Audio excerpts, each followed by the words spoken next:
Okay, so now magsagot tayo ng mga terminologies kasi lumalabas na yan sa board exam. Yan na yung favorite, yan na yung meta ngayon, yan na yung trend. So, sagot tayo dito sa IndiaBix if you're familiar with this na. Okay, so type nyo lang IndiaBix sa India yan based. IndiaBix. Then aptitude questions and answers. Then ayun no, marami yan. Marami ang variation ng exams. Andito sa atin, CE, Civil Engineering. Then, ayan.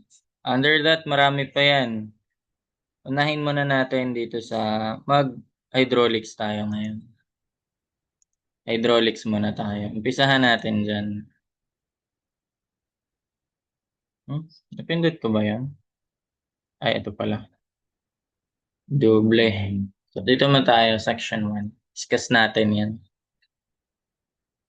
Okay. So, umpisahan natin dito. Sa... Ay, recording na ba ako?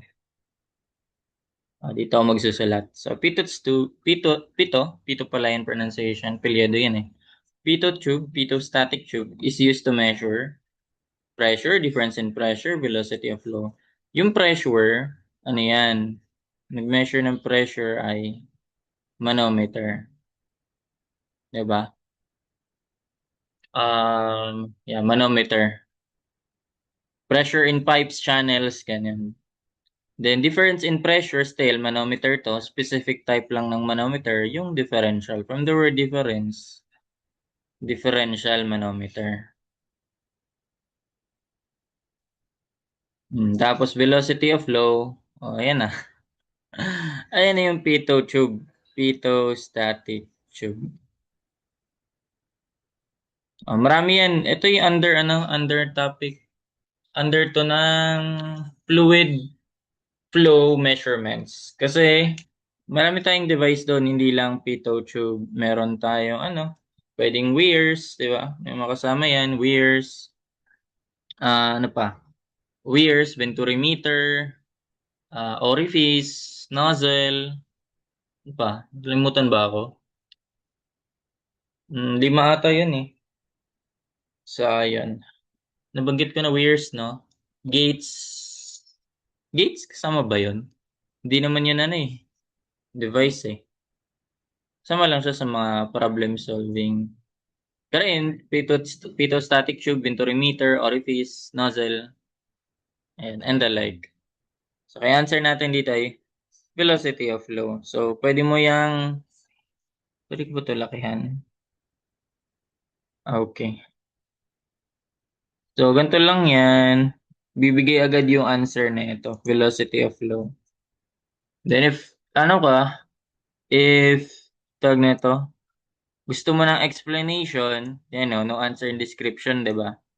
Pero may mga discussion na yan ng mga sumagot na rin.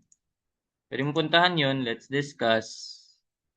So, ayan yung mga explanation nila. If gusto mo ng explanation pa, kasi walang binibigay na explanation dito eh. Okay, so dito tayo sa actually, may video na ako sa pitot-static tube. Touch ko na lang din, no? Mga sample solve problem. Then, discuss din dun yung concept. Dito tayo sa pangalawa. Ito, another type. Weir naman. So, the thickness of the sharp-crested weir is kept less than. Ito, ano na lang. Tawag nito. Knowledge check na lang to. Without familiar na rin kayo dito. It is 1/2 ng height ng water on the sail. 1/2. Kalahati ng water. Kumbaga, di ba ang sharp-crested weir ay ano lang, ano yan eh. Sabihin natin rectangular. Yan, rectangular na lang. So, pwede naman yung ibang shape eh, di ba? Meron tayong triangular, trapezoidal, sutro, yung proportional weir. Meron pang ganun. Di lang common yung problem na yun eh. Ay, nawala ako.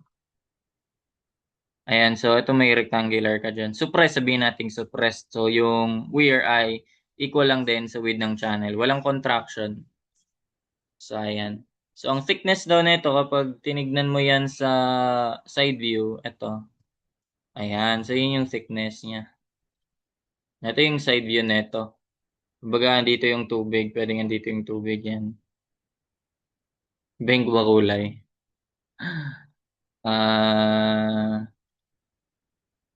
Ayan. Tubig.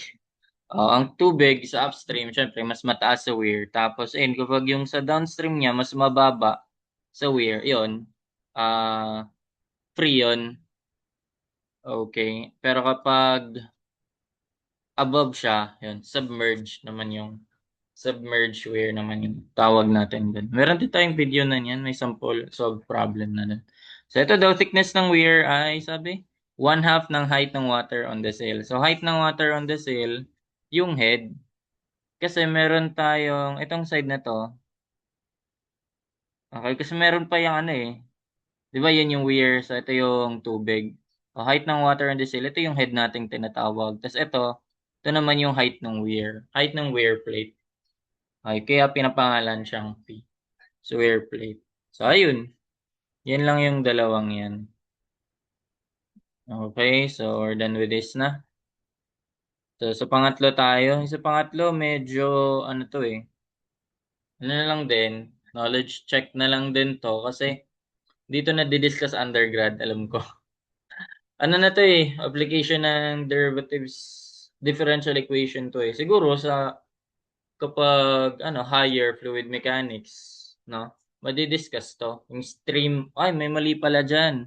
Kaya nung sinearch ko yun noong una, di ko mahanap eh. Stream pala yan, stream function. Kasi meron din tayong tinatawag na potential function naman. Yan naman yung phi, lowercase. So, in stream function, ito lang yung common talaga dyan eh. Ito ang pinaka-common. So, nagagamit yan sa, ayun, constant everywhere on the streamline. So, ayan, one thing. And then, yun na-apply yung continuity equation. Flow around any path in the fluid is zero for continuous flow. Ayun, continuous flow, yan yung tawag na to? Musunod. Okay, sumusunod sa continuity equation. Ano nga ulit yun? Yung discharge is area times velocity. Pero at any section, parehas din yun. A2, V2, A3, V3, so on. Ibig sabihin, yung discharge natin ay equal lang or constant all throughout the section. Ayun, gusto nyo, ito, differential equation na ata to. Ayun, no, derivative na yun. The rate of change of C pala yan. Yan yung trident. Kita nyo na ba to? Parang nakita ko to nagamit sa ano eh. Sa RCD, yung NCP sa code natin, yung sa mga, kalimutan ko yung term, wait lang. Yung sa foundation, engineering, yung sa development length, di ba? May Psi S tayo, Psi T, Psi E, ayun, sige. Attach ko na lang din kahit nabanggit ko lang kasi eh. So, may video na lang tayo ng foundation engineering sa may development length. So, ayan, C pala yan. And the rate of change daw nun with distance in an arbitrary direction is proportional to the component of velocity normal to that direction. So, ayun, discuss na lang natin to in detail kapag may makumpile akong problems or mga tanungan na ito na multiple choices or yung lahat naman pala multiple, no? Yung objective type. And sunod, velocity vector may be found by differentiating the stream function. Ito lang yung hack dyan pag may dalawa na ngang true. Tapos may all of the above. Siyempre, di ba? Common sense na lang. All of the above na yon. Pero kapag may both A and B dyan, or B and C, B and C, A and D, ayun. Ito namang sumunod ay involving Bernoulli equation. So ito yung may tinutukoy tayo. Ano yung may siphon? Yan, siphon. Yan ba spelling? Hindi ba I? Or parehas lang? Baka parehas lang. Common sa, alam ko yung I eh. So ano ba yung vacuum? Di ba yan yung negative pressure? Other term dyan, suction, di ba? The maximum suction or vacuum or negative lang yan ng pressure created at the summit of a siphon is Eto, may ano pa to, may explanation din to eh. Pero gamitin natin yon sa pag nag-solve tayo ng ano, Bernoulli equation gamit yung siphon. Pero ito lang yung masasabi ko dyan muna. Tag dito. Wait lang. Yung pressure. Okay, formula ng hydrostatic pressure lang tayo, gamma H. So, dapat alam mo na at standard pressure, yun yung 760 millimeters of mercury, di ba? So, ano yung equivalent niyan na height ng water?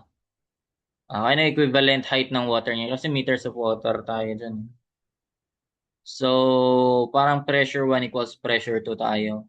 Wherein yung pressure 1, ito na lang yung pressure na naka-mercury. I-equate mo sa, lumabas na rin to sa boards yung gantong tanungan. Pressure sa mercury is equal to pressure sa hydrogen tuloy. Wutsa. Pressure sa mercury, di ba? Ano yan? Gamma H lang yan. Gamma mercury times height ng sa mercury. Yun yung 760 millimeters. Tapos yung sa water naman, gamma water tas height ng sa water. Okay, so solve natin yan. Gamma mercury, di ba? Ano yan? Specific gravity ng mercury, gawin natin 13.6 times gamma water, as is ko na lang kasi magka-cancel lang naman yan, di ba? Times height ng sa mercury, yan yung 0.76 millimeters of mercury. That is equal to gamma water times height ng water. So, ayun.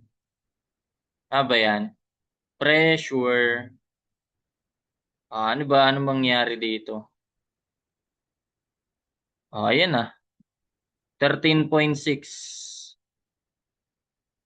13.6 times malalang sa 0.76. Ilan yan eh? 10.3. 10.3 meters yung kailangan na ano doon. Pero in practice kasi, hindi talaga yun yung nagagamit. Okay, so yung 10.33, kaya nga di ba? Imagine, ganun kataas yung gagamitin natin. Diba? For barometer, ganun kataas na pipe. So kaya ginagamit yung mercury kasi ang baba lang ng ano niya. Baba lang ng length niya, 760 millimeters lang. O ang equivalent niyan sa kapag height ng water, ayun nga, 10.30, 30, 10.30 watt? Namutang ko. 34,336, ano ba? Meters. 10 meters of water. Ganun kataas ang kakailanganin mo. 336 meters of water. Ito 0.7 meters lang. 760, yeah, 700 millimeters na. 760. Ayun, kaya ang nangyari doon, to may explanation pa talaga yon. Yeah, 7.4 meters of water yan. Mas malapit siya sa 10.36. May reduction lang yan, may nabawas lang dun. Okay. So ito theoretical kasi itong 10.336. So in practice, ayan, 7.44. Dami ng may influence dun. May mga factor na naka-influence dun kaya hindi na siya saktong ganyan. 10.336. So ayun. Lastly, last na, number 5. Ayan. So if the atmospheric pressure on the surface of an oil tank, okay? Gawa tayo oil tank. Gawa tayong oil tank. Atmospheric pressure daw on the surface oil tank. So sarado pala to kasi may atmospheric pressure, di ba? May pressure ka na okay, oil tank na 0.8. Tapos ang pressure, parang di familiar yung unit niya na, kilogram per square centimeter. The pressure at a depth of 25. Pressure hinihingi, no? Pero ang tinatanong, ang given pressure head, meters of water. No, may ganyan talagang tanungan. 2.5 meters. So, hindi naman sinabi na ano yun eh. At certain depth lang, 2.5 meters. Sige, sabihin natin mga natin dito. No, yan yung 2.5 meters. So, ano ba yan? Ano yan? Absolute lang yung tinutukoy kapag may ano, atmospheric, di ba? May binigay na atmospheric. Sige, tignan natin, no? Okay, so solve muna natin yung gauge pressure. So, ito, common ba to sa'yo? Alam mo na ba yan? Pwede naman natin i-convert yan sa alam natin. Ba, ang pressure, alam natin, pascals. Pero ito, okay, ganito. Di ba yung pressure is a force over area? Ito, force ba to? Ito area, oo. Ito, force ba to? May kulang kasi dyan. May ganyan din talagang tanungan eh. Actually, force talaga yan. Oo, naka-force yan. Kaya, sinusulat yan minsan as kilogram force. So, ano yan? Multiply mo lang yan by 9.81 yung ano. Acceleration due to gravity. Okay, so, parang weight, di ba, is equal to mass times acceleration due to gravity. Yan, mass lang yan, no? Multiply mo sa G. So, ayun, kaya nga, ang kilogram force is naka-force yan. So, that is parang 9.81 times mo sa 1 kilogram. Kasi ito meter per second square to, di ba? Parang Newton na rin, di ba? Pero hindi siya 1 Newton, kundi 9.81 yan Newtons. Okay, ganun siya. Yan lang yun. Marami kasing ano eh, marami kasi tayong tawag dito. Um, System dito, units. So 9.81 meter per second square, kilogram meter per second square, 9.81. Yan, newtons na nga. Kilogram meter per second square. So 9.81 newtons. Okay. Equal lang yan sila. Newtons na rin to. Yun. So, yun lang. Convert lang natin. Tapos yung square centimeter, madali lang naman, di ba? O, edi convert na natin yan ng buo. So, ang 0.1 kilogram per square centimeter, multiply natin. Again, ito ay kilogram force na. Okay, kompletuhin natin. Kilogram force square centimeter. So, alam natin, 1 kilogram force ay 9.81 Newton. 1 kilogram force ay 9.81 newtons. Naka-newtons na. Tapos, ang centimeter, di ba alam naman natin, sa by conversion, 100 centimeters, 1 meter. So, naka-square yan, sa square mo rin to. So, that is equivalent to what? 0.1 times 9 point. Akala ko terminologies, but may solving. Oo nga naman. 0.1, 9.81 times 100 squared. 0.1, tama? Times 9.81. 100 squared. Oh, 9,810. Oo nga naman. Ba't ko pa yun ano yun?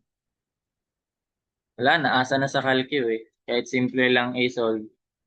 Wala, lakas ulan. Sana di rinig.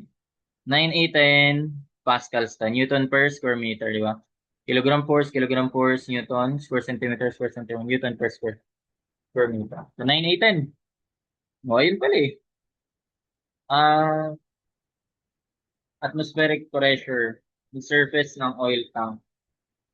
The pressure daw at the depth 2.5 meters. So, pag-add mo lang yan, di ba? Pressure is summation ng gamma H. Papunta doon. May pressure ka na dito. Or ano pala, atmospheric na nga pala yun, no? Itong sa gamma H, applicable yon kapag wala. Nangyari. Applicable yon kapag hopefully dirinig. Okay. Summation ng gamma H, applicable yan kapag series of liquids. Ayan, isang liquid lang naman yan. So, our pressure is pressure absolute is equal to pressure gauge, di ba? Plus atmospheric pressure. Yung kaya tinutukoy dyan. Sige, pero tignan muna natin, no? Baka walang influence na pala yung atmospheric pressure. Kasi madalas ang pagtanong nga hydraulics, di ba? Naka-gauge tayo doon. Okay. Okay, so solve muna natin yung gauge pressure. So that is, gamma H lang, di ba? 9.81 times, actually, liquid pala yan ng oil. So that is 0.8 specific gravity times 9.81. Oops! Nakaano pala tayo, pascals, no? So 9, 8, 10 pala. Gamma times head, 2.5. O, ilan yan? 0.8 times 9, 8, 10 times 2.5. 19,620. Tama, di ba? 19,620. O, Newton per square meter. Pressure. Okay. So, pag hinahanap yung ano, try natin. Yan muna. Di natin gamitin yung absolute. Ay, yung ano, atmospheric. Co-convert natin yan. Yung P gauge nung sa oil, equate natin sa P nung sa water. Di ba? Yan yung hinahanap. Equivalent sa ilang meters of water. Ito yung, ito may ano na tayo dito. Ito na yung answer natin in 19,620. Gamma water, unit weight ng water times height ng water. So, ganun lang. Parang walang effect nga yung ano ah. Okay, try natin. 1960 divided by 9, 8, 10. O, 2. O, kaya nga. O, 2 meters. Yan yung gauge lang. O, gauge lang yan.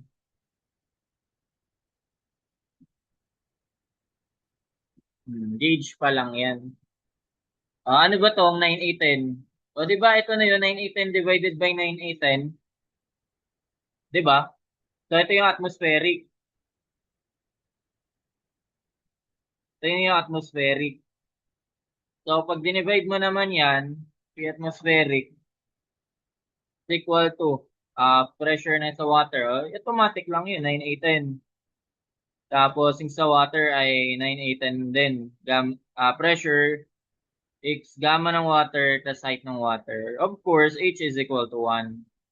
So, ito, pag 1 meter of water, ito naman yung dulot ng atmospheric. So, ang hinahanap ay yung absolute. Add mo lang yung atmospheric and yung gauge. So, that's it. Ayan. Ganun lang. Nagamit pala natin, no? Atmospheric yung pag may binigay na ano. Pero kasi 'di ba, ang alam talaga natin sa hydrostatics, gauge lang talaga ginagamit, 'di ba?